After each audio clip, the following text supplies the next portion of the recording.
ओम पूर्णमदः पूर्णमिदं पूर्णात् पूर्णमुदच्यते पूर्णस्य पूर्णमादाय पूर्णमेवावशिष्यते। ओम शांति शांति शांति। नमस्कार मित्रों। आज के वीडियो में हम बृहदारण्यक उपनिषद के दूसरे अध्याय के प्रथम ब्राह्मण का जो 19वां मंत्र है उसका पाठ करेंगे।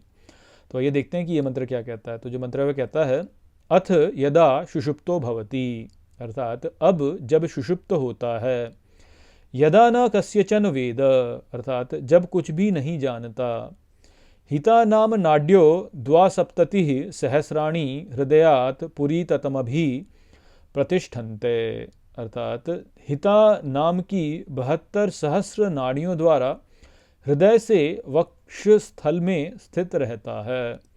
ताभिः प्रत्यवसृप्य पुरीतति शेते, अर्थात वह रेंगते हुए वक्षस्थल में शयन करता है।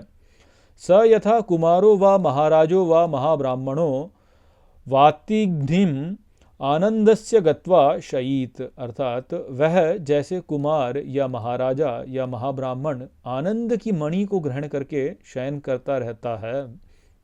एवं एवेश एतच्छेते, अर्थात उसी प्रकार से शयन करता है। तो यहाँ पर अब सुषुप्ति की अवस्था को बताते हैं अजातशत्रु।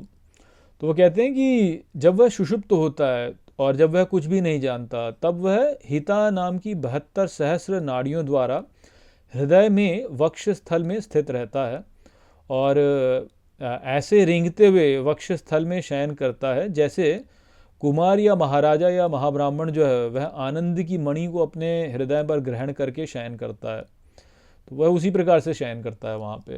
तो यहाँ पर जो है आप देख सकते हैं कि किस प्रकार से भगवान विष्णु का जो है यहाँ पे एक आपको यहाँ पे उसकी व्याख्या प्रदान की जा रही है। देखिए भगवान विष्णु क्या दिखाते हैं, उनको भी बोलते हैं ना कि वक्ष स्थल में उनके कौस्तुभ मणि है और वो जो है वह जो है अनंत शेष नाग के ऊपर जो है लेटे रहते हैं क्षीर सागर में। वो जो स्थिति है वह क्या है वास्तव में, तो वो ये विज्ञान में पुरुष वाली जो स्थिति है वो वहाँ से और यहाँ से हमको उनका संबंध दिखता है। कैसे है कि बृहदारण्यक उपनिषद बोल रहा है कि जब सुषुप्त अवस्था होती है तब जो विज्ञान में पुरुष होता है वह कहाँ होता है, तो वह तब जो है हृदय में स्थित होता है। हृदय में वह 72 सहस्र जो नाड़ियाँ हैं उनके द्वारा रेंगते हुए वक्ष स्थल में शयन करता है और बिल्कुल वैसे शयन करता है जैसे कोई कुमार या कोई महाराजा या ब्राह्मण जो है वह आनंद की मणि को अपने भीतर ग्रहण करके सोए।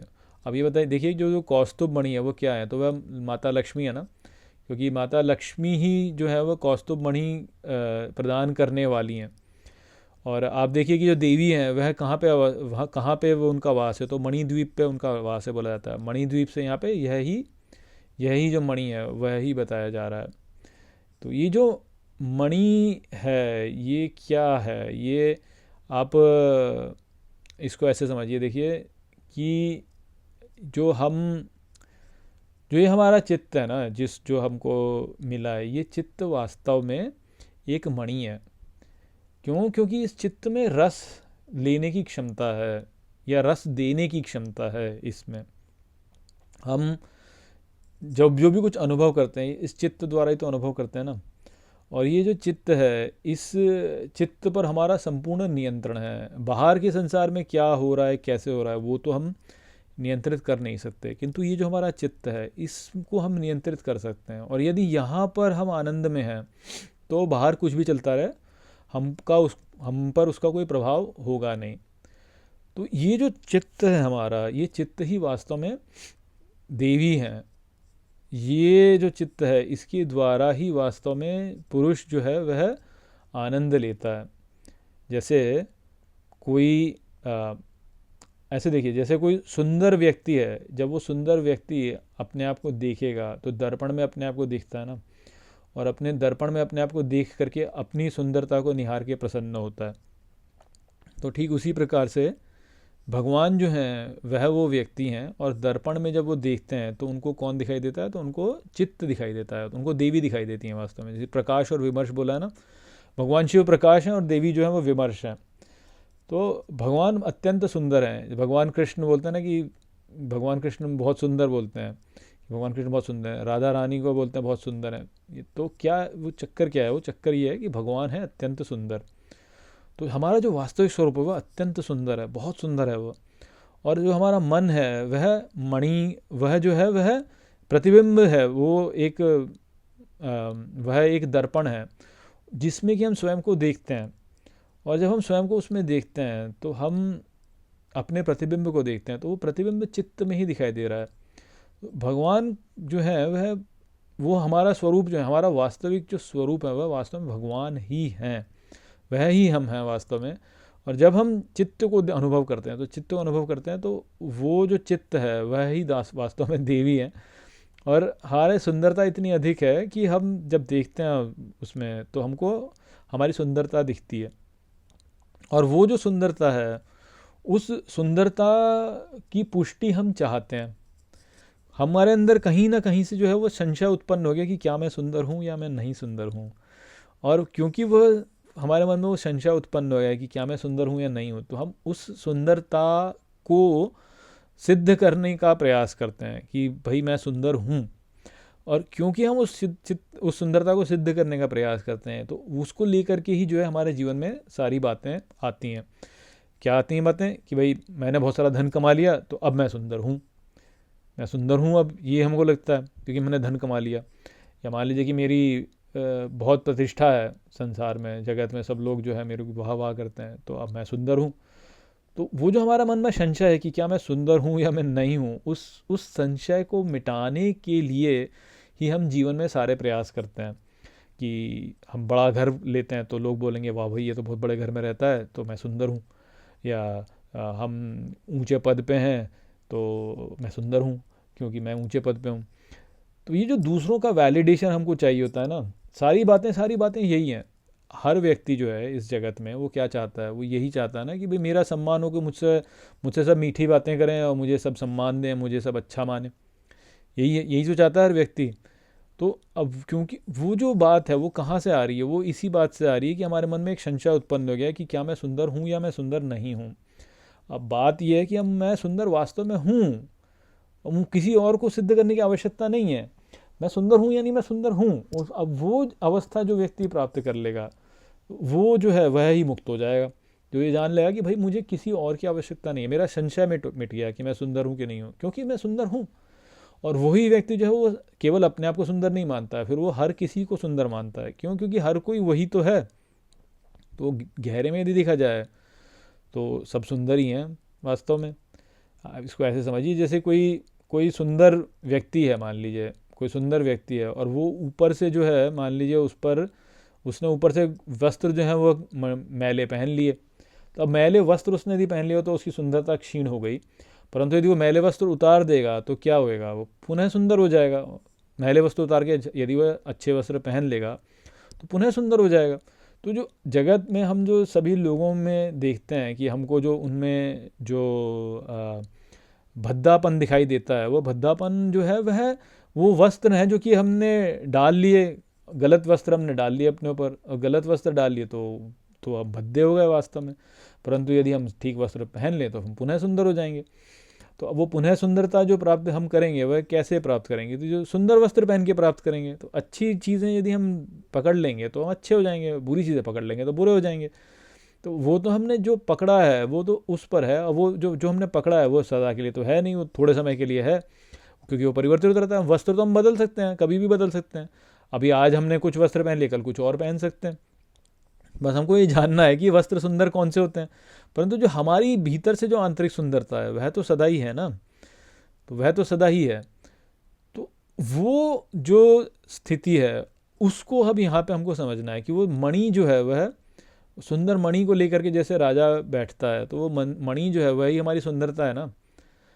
तो वो जो सुंदर मणि है वो यदि हम पकड़ लेंगे तो हम जो है सुंदर हो जाएंगे, और यदि हम उस मणि को नहीं पकड़ते हैं तो हम सुंदर नहीं होंगे।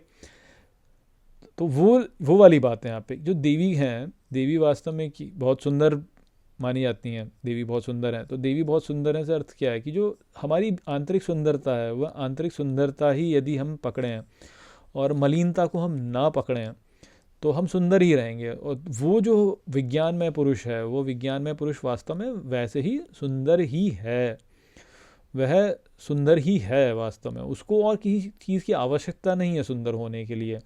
अब बस हमने ये संशय हमारे मन में हो गया, इस कारण से ऐसा हो रहा है। तो हम अभी बात कर रहे थे ना, पिछले कुछ मंत्रों में हमने बात की है कि निरंजन जो है, जो जिसमें कोई रंग नहीं है, वह कौन है? विज्ञानमय पुरुष। तो निरंजन जो है वह अपने आप में ही सुंदर है, परंतु जब उस पर कोई दाग लग जाए तो दाग लग करके जो है सुंदरता जो है वो कुरूपता में परिवर्तित हो जाती है।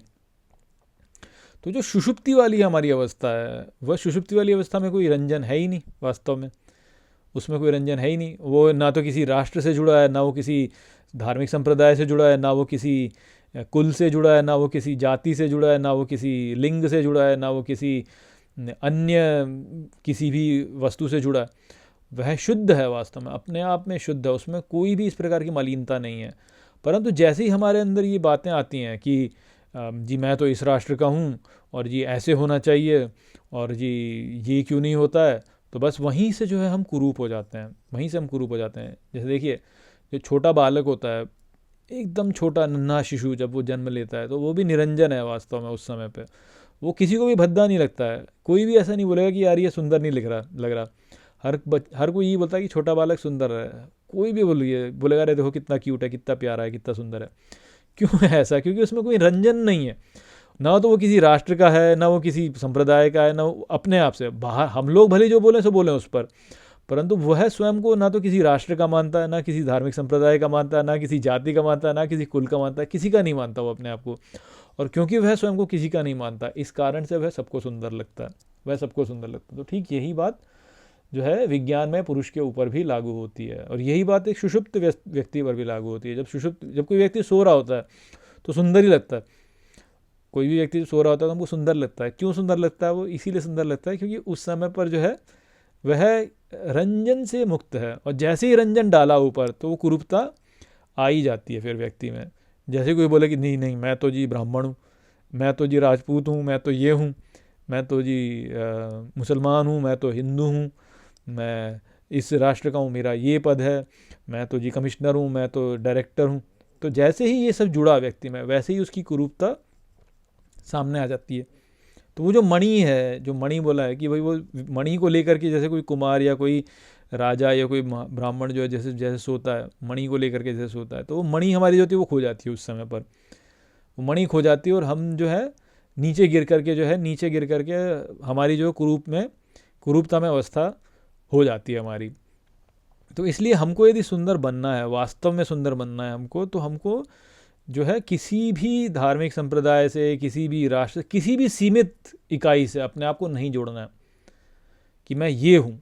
अपने आप को परिभाषित ही नहीं करना है कि मैं ये हूँ।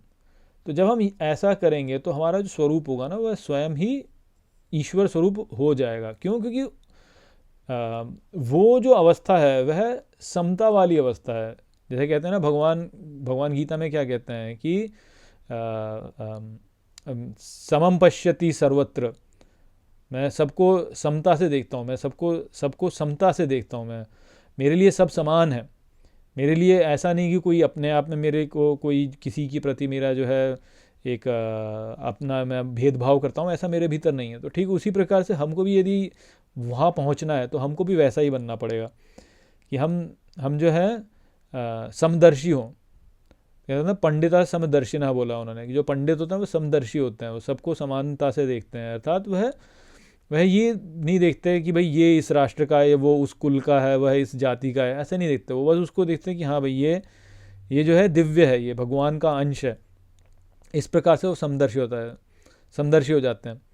तो समदर्शी जो होते हैं, तो अब सुषुप्ति में तो समता ही है ना, वास्तव में सुषुप्ति में तो वही समता ही है। तो जो इस प्रकार से समदर्शी होता है और समता में रहता है, वह जब कोई भी क्रिया करता है तो वह क्रिया जो होती है वह उसकी योग में होती है। तो भगवान ने गीता में क्या बोला है? समत्वम योगम उच्यते, कहते हैं कि समत्व जो होता है वह ही योग है। समत्वम योगम उच्यते है कि योग जो है वह समता है। अर्थात जब भी हम कोई क्रिया जो है वो समता में करते हैं, तो हम वास्तव में वो क्रिया स्वयं नहीं कर रहे होते, भगवान हमसे वह क्रिया करवा रहे होते हैं उस समय पर, जब हम समता में रहते हैं। तो आप मान लीजिए कि लालच आ जाए आप में तो आप योग में नहीं है, आप में यदि क्रोध आ जाए तो लोग आप जो है समता में नहीं है, तो आप फिर भगवान योग में नहीं है। परंतु यदि आप जो है एक समदृष्टि से किसी के लिए करते हैं कार्य, समदृष्टि से कुछ करते हैं, तो तब आप जो कर रहे होते हैं वो भगवान वास्तव में आपके द्वारा कर रहे होते हैं उस समय।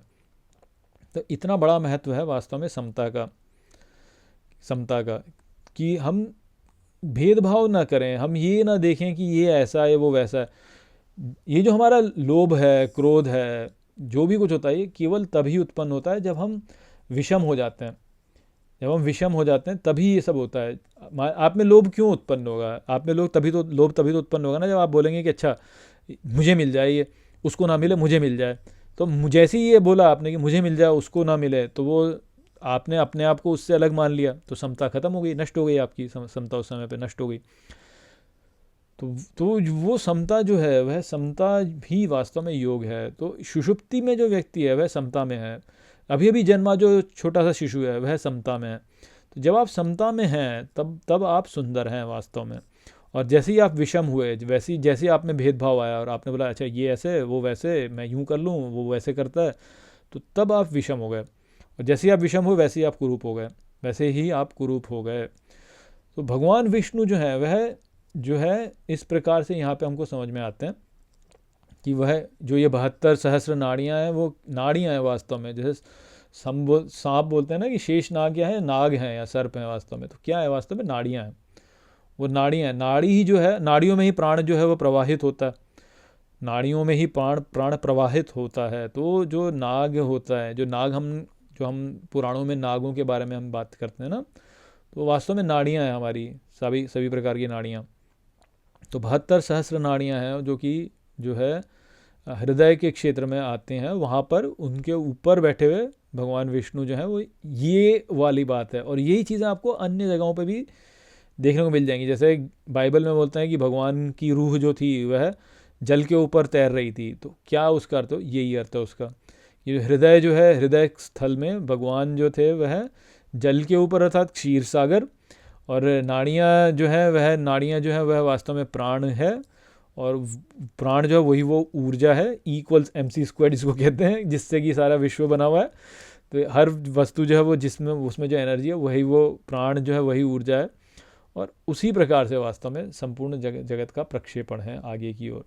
आप बहुत सारी जगहों पर देख सकते हैं। जैसे आप देखिए आयरन मैन को आप दिखाएंगे, तो आयरन मैन क्या दिखाएंगे? आयरन मैन के यहाँ पर जो है एक गोल वो होता है, गोल लाइट वाला कुछ होता है। क्या वो यही हृदय स्थल है, हृदय वक्ष स्थल की मणि है वास्तव में वो। तो वो वक्ष स्थल की मणि ही है।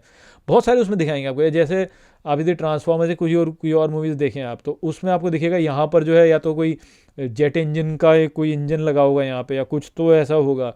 तो क्या है वो? वास्तव में वही वाली मणि है जो कि हृदय में हमारे अवस्थित है वास्तव में। तो वो शक्ति है, उसी को शक्ति बोलते हैं ना। जैसे आयरन मैन के यहाँ पे जो लगा वो क्या, वो उसको शक्ति देता है वास्तव में।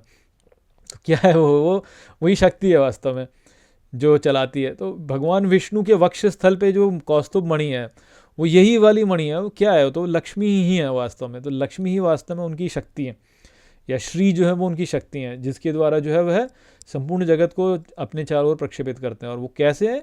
प्रकाश और विमर्श।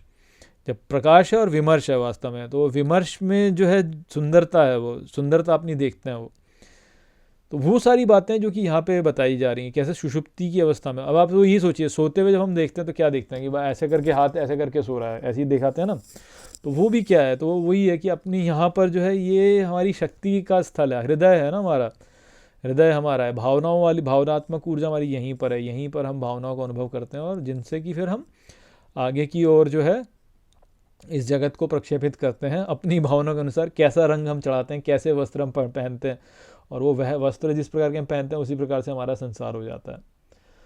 वो संदेश था यहाँ पर इस मंत्र में। आशा करता हूँ कि मैंने इस मंत्र को आपको ठीक प्रकार से समझा दिया होगा। चलिए इसी के साथ इस वीडियो को यहीं पे समाप्त करते हैं। नमस्ते।